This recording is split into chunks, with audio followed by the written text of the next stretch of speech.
আজকে একটা বিষয় শেয়ার করতেছি। আমার যে সাদা কবুতরের পেয়ারটা আছে, এই পেয়ারটা হচ্ছে কালকে দেখছিলাম সাদা টানা আছে।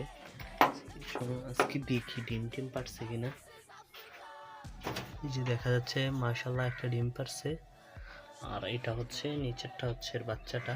এই যে মাশাল্লাহ বাচ্চাটাও মোটামুটি অনেকটা বড় হয়ে গেছে।